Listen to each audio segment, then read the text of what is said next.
Kroncong jali-jali.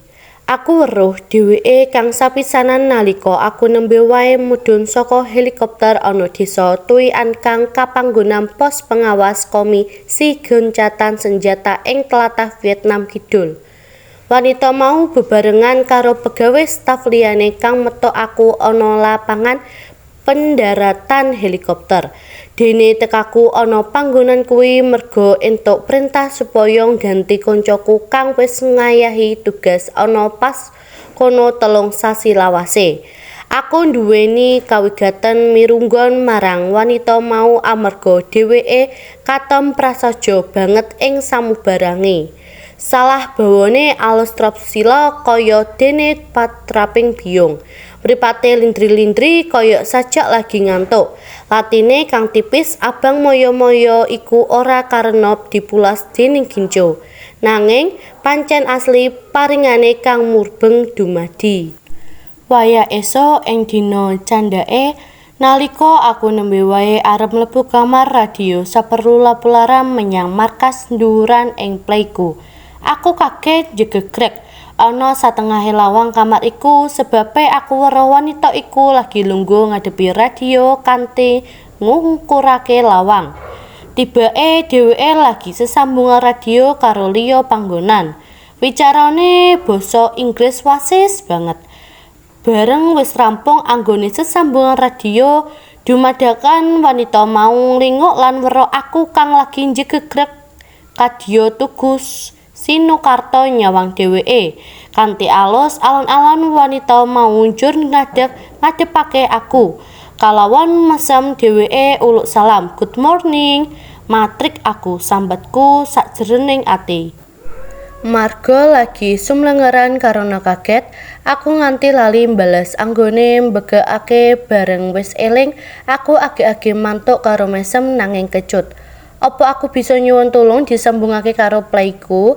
Pitakonku samudana kanggo nutupi kaluputanku mau. Saiki ganti dheweke kang ora mangsuli pitakonku ning mung mesem kang gawe getring ati. Wanita iku mantuk isih karo mesem njur nyandak mikrofon radio. Pleiku, ing kene Tuian, ana kang arep sesambungan karo delegasi Indonesia. Ganti, suarane alus turbulen. Bareng wis rampung anggonku laporan, aku ngaturake panuwun marang dheweke. "Thank you," basa Inggrisku kaprungu rodok wagu. "You are welcome." Wangsulane kanthi mantuk lan ora lali ngatonake eseme kang gregetake.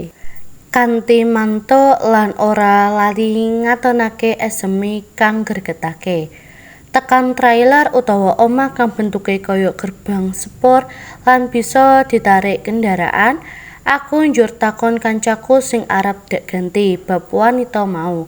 "Pak, radio operator wanita kuwi jenenge sapa to?" "Jenenge Nguyen De Hung."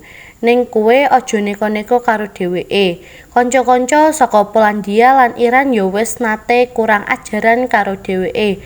Pancen Hung katone ora nesu, nanging wong bule lan bakul martabak utawa para bane wong Iran kuwi banjur dipituturi kanthi alus supaya ngajeni marang wanita."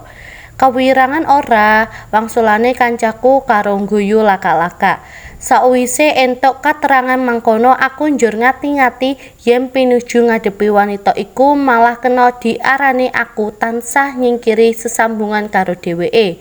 Yen kapeksa sesambungan kang gegayutan bab pagawean, aku mung omong saperlu tur ora katik nganggo mesem apa meneh guyu. Sawijining dina nalika aku lagi jajan ana mess hall kaya dene kantin, dumadakan aku weruh Hung mlebu kantin malah banjur marani aku, sakal atiku deg-deg pyur. "Apa aku entuk lungguh kene?" pitakone karo mesem. "Wah, takon ya takon. Ning mbok yo aja karo mesem, kowe ora ngrasakake sing jenenge jantung iki kaya arep potel-potel. Ning aku omong sajroning ati. Oh, monggo-monggo. Gregepan nggonku wangsulan amarga atiku kumesar. Matur nuwun, masem maneh. Oh, trembelane iki ya mung batin. Sabanjure Hung nuli lungguh ana ngarepku, mung keletan meja kang ora pati amba dheweke njur njupuk daftar menu lan buku bon.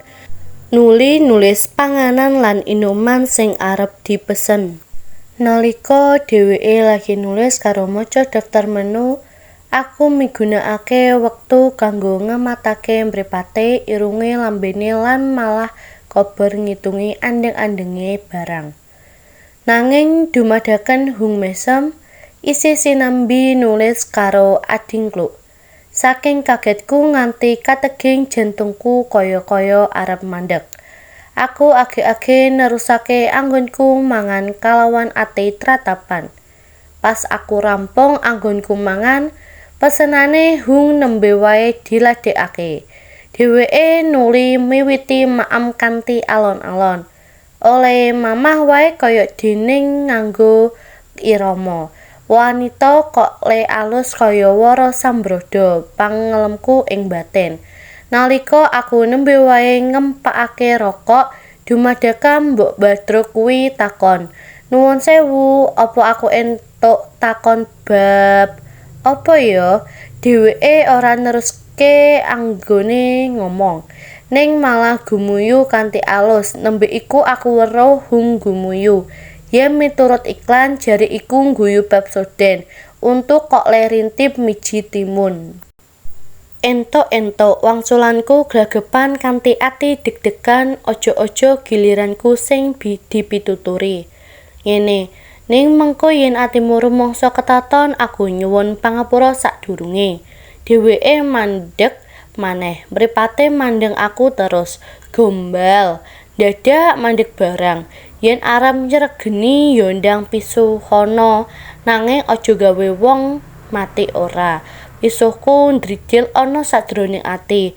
Ora, kowe kok ora nate ulat saumeh, ora kaya kancamu kang kok ganti miturut kancamu yen Namdung utawa yen maca Namyung kang tegese bangsa Indonesia iku bangsa kang sumanak lan rumaket.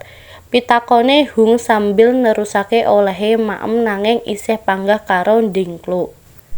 Entuk pitakonan kang kaya mangkono aku malah bingung olehku arep wangsulan. Pungkasane aku mung njubeg nyawang dheweke. Mbok menawa rumangsa ora diwangsuli, wanita iku njur ndengangak mandeng aku lan mendek olehe nyamuk-nyamuk. Disawang kaya mangkono aku malah saya bingung embuh apa sebabe aku kok njur mesem kecut. Hung yo njur melu mesem lan mantuk karo ngulu panganan kang wis lembut. Wiwit kedadian ana kanthi sesambunganku karo Hung wiwit rada raket nanging aku isih tansah rungon-rungonen pituture koncoku. Mula sesambungan tetep winatesan dening garis markasi paugeran.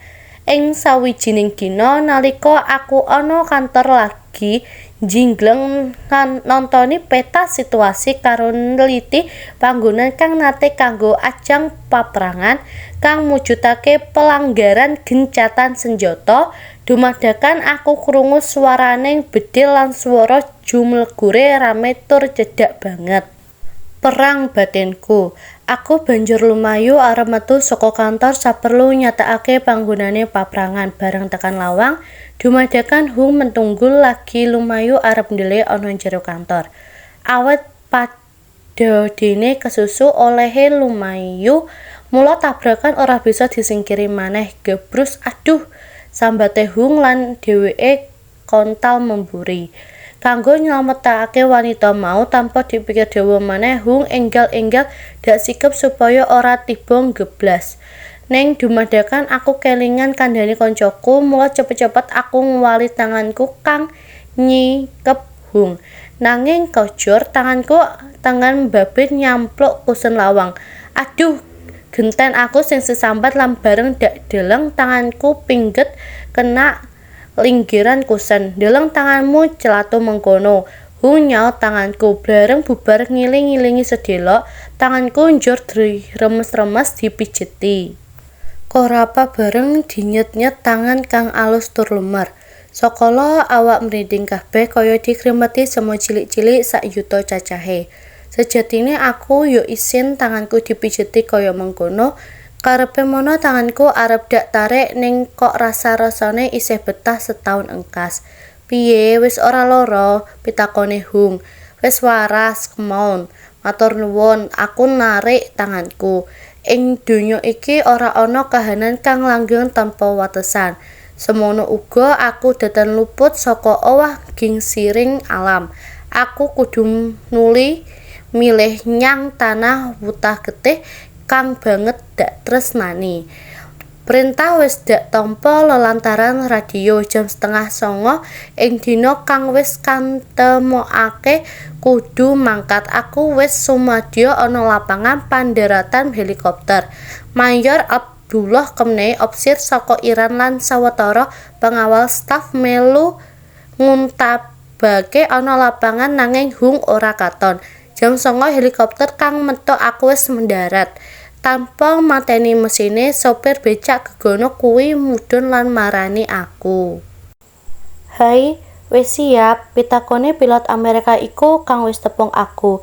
"Hai, wis," wangsulanku bareng rampung anggonku salaman karo kanca-kanca kang nguntapake kanthi anyel amarga Hung ora teka.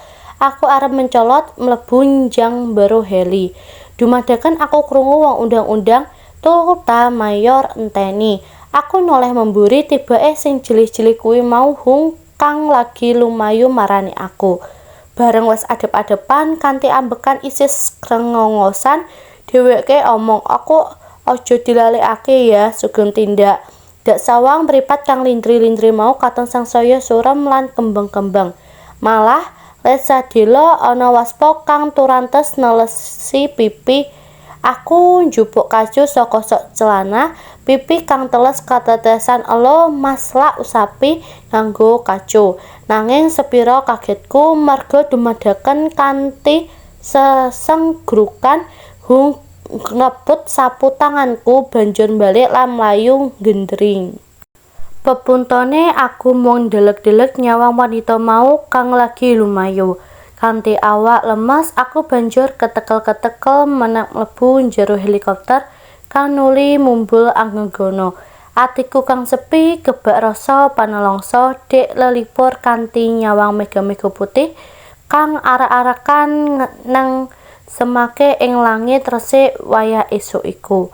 Embuh saka endi sangkane aku kok njur kelingan lagu Kroncong Jali-jali kang unine di sini gunung, di sana pun gunung, di tengah-tengah bunga melati, di sini bingung, di sana pun bingung, sama-sama menahan hati. Karya Slamet Vietnam, ojo nganti kepethuk maneh, aku gremengen lirih.